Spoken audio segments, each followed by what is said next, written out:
সব সংশয় পেছনে ফেলে আসন্ন বিশ্বকাপে ভারতের 15 জনের স্কোয়াডে জায়গা করে নিয়েছেন অলরাউন্ডার শিবম দুবে। ব্যাট হাতে দুর্দান্ত একটা আইপিএল কাটাচ্ছেন দুবে। নজরে এসেছে তার 4 ছক্কা হাঁকানোর দক্ষতা। অবশ্য বিশ্বকাপ দলে জায়গা করে নেয়ার বার্তাটা তিনি দিয়ে রেখেছিলেন চলতি বছরের শুরুতে ঘরের মাঠে আফগানিস্তানের বিপক্ষে টি-20 সিরিজেই।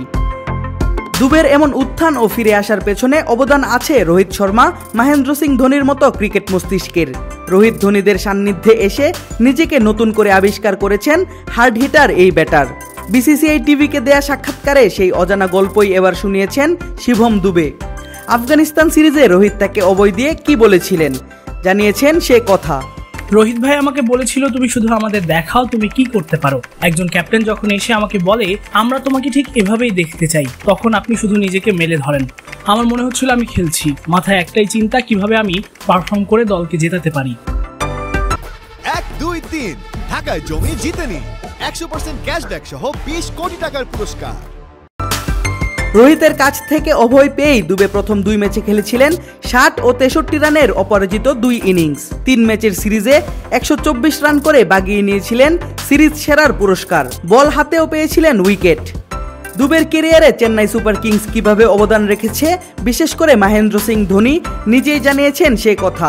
চেন্নাইয়ে আসার পরপরই ধোনি তাকে জানিয়ে দিয়েছিলেন তোমাকে মেরে খেলতে হবে। সে প্রসঙ্গে দুবে বলেন, আমি যখন চেন্নাই সুপার কিংসে খেলতে আসি তখন মাহি ভাই এবং কোচ ফ্লেমিং আমাকে বলেন মেরে খেলতে, কিন্তু তারা কখনোই এটা বলেনি যে প্রথম বল থেকে আমাকে হিট করতে হবে, কারণ তারা জানে এটা খুবই ঝুঁকিপূর্ণ। আমার মাথায় একই চিন্তা ছিল, আমি কেন প্রথম 10 বলে সেই ঝুঁকি নেব। ধোনির পরামর্শ মতো বড় শট খেলার পরিকল্পনা সাজান দুবে। প্রথমেই নিজেকে মানসিকভাবে প্রস্তুত করেন, নজর দেন বলের মেরিটের উপর। সে অনুযায়ী ঠিক করেন নিজের শট সিলেকশন। এটা ঠিক করতে আমাকে একটু সময় নিতে হয়, কিন্তু আমি জানি আমি এখন সেট। আর এখন শুধু ভালোভাবে বল দেখি, যখন বল ব্যাটে লাগে তখন বুঝতে পারি বল বাউন্ডারি ছাড়া হয়ে ছক্কা হবে। চেন্নাইয়ের এই নতুন পদ্ধতি আমার জন্য বেশ ভালো কাজে এসেছে। শিবম দুবের ব্যাটিং স্টাইলকে অনেকেই তুলনা করেন সাবেক ভারতীয় ক্রিকেটার যুবরাজ সিং এর ব্যাটিং স্টাইলের সঙ্গে।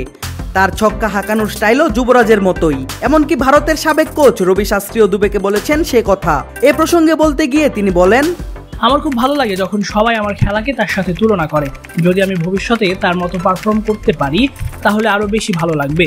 যুবরাজ সিং প্রথম 7 থেকে 8 বলে বড় শট না খেললেও পরবর্তীতে তা পুষিয়ে দেয়। এটি দেখে আমিও শিখেছি এবং মানসিকভাবে নিজেকে প্রস্তুত করেছি। চলতি আইপিএলে চেন্নাই সুপার কিংসের হয়ে 10 ম্যাচে দুবে করেছেন 350 রান। আসন্ন বিশ্বকাপেও এমন পারফরমেন্স ধরে রাখতে পারবেন কিনা সেটি এখন দেখার অপেক্ষা। আদিব আশরাফ, ক্রিক ফ্রেন্জি।